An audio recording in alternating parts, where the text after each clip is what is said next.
नमस्कार, मी पंजाब डक. आज आहे 27 ऑक्टोबर 2025 आणि आजपासून तर माझ्या कोरडवाहू हरभऱ्याच्या शेतातून हवामान अंदाज देणार आहे.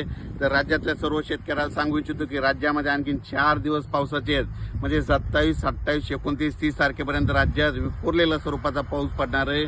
2 चक्रीवादळ असल्यामुळे हे राज्यात पाऊस पडायला आहे. नसा हे पाऊस गेला असता, म्हणून त्याच्यामुळे हे पावसानं मुक्काम वाढल्यामुळे म्हणजे 30 तारखेपर्यंत राज्यात पावसाचं वातावरण राहणार आहे.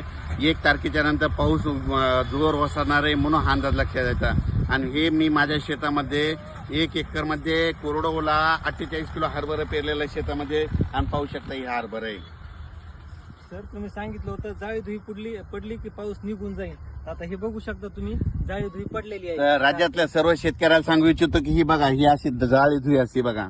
ही जाळी धुई आल्याच्या नंतर ही असे जाळे पडतात शेतात. हे आल्याच्या नंतर कंप्लीट राज्यातून 12 दिवसाला पाऊस निघून जातो, हे निसर्ग सांगतो. तर त्याच्यानंतर पाहू शकता की असे जाळे पडलेले. तर हे आणि आणखी उद्याच्याला देखील खूप पडतील, हे पाहू शकता. आणि राज्यातल्या सर्व शेतकऱ्याला सांगितलं जातं, राज्यात 4 दिवस राज्यात पावसाचे हे असे जाळे असतात.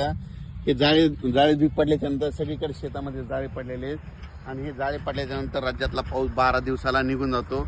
पण राज्यातल्या सर्व शेतकऱ्याला सांगू इच्छितो की आणखीन राज्यामध्ये 4 दिवस पावसाचे आहेत. म्हणजे ते पाऊस कधी पडणार आहे, म्हणजे 27, 28, 29, 30 या 4 दिवस राज्यामध्ये पाऊस पडणार आहे, म्हणून हा अंदाज लक्षात घ्यायचा.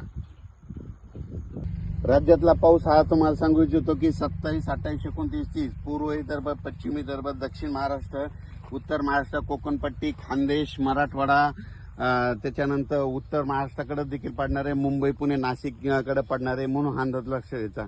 हा पाऊस सर्वदूर नाही, फक्त भाग बदलत विखुरलेल्या स्वरूपाचा पडणार आहे, म्हणून राज्यातल्या सर्व शेतकऱ्यांनी हे देखील अंदाज लक्षात द्यायचा. सांगायचं झालं तर नांदेड जिल्हा झालं, वाशिम जिल्हा झालं, हिंगोली जिल्हा झालं, यवतमाळ जिल्हा झालं, परभणी जिल्हा झाला, लातूर जिल्हा झाला, सोलापूर जिल्हा झालं, त्याच्यानंतर सांगली, सातारा, सोलापूर, कोल्हापूर, पुणे, त्याच्यानंतर अहिल्यानगर इकडं, संभाजीनगर, जालना, त्याच्यानंतर इकडं नंदुरबार, धुळे, जळगाव, नाशिकसह मुंबई सगळं, त्याच्यानंतर इकडं बुलढाणा, अकोला, अमरावती, वर्धा, नागपूर, भंडारा, गोंदिया, चंद्रपूर, यवतमाळ या सगळ्या जिल्ह्यामध्ये जितके जिल्हे आहेत त्याच्यामध्ये फक्त भाग बदलत संपूर्ण जिल्ह्यात पडणार नाही, भाग बदलत विखुरलेल्या स्वरूपाचा पडणार आहे.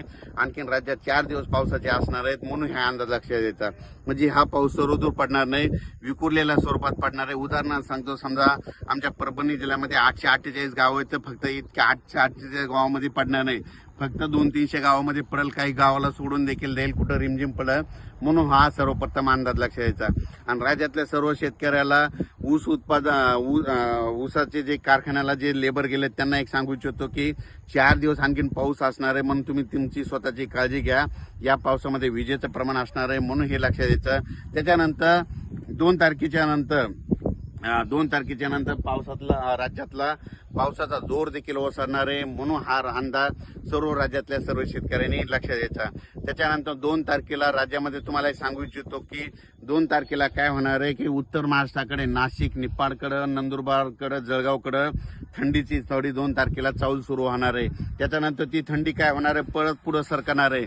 मग ती थंडी उत्तरेकडून काय होणार आहे, दक्षिणेकडे असे खाली सरकत येणार आहे. तर मग असं करत इकडं दक्षिण सोलापूरकडे तुम्हाला एक सांगू इच्छितो की ती थंडी काय होणार आहे की 4, 5, 6 तारखेपर्यंत सोलापूर जिल्ह्यामध्ये, नाशिक इकडल्या भागात देखील अशी पसरत जाणार आहे आणि थंडीला चाहूल सुरू होणार आहे.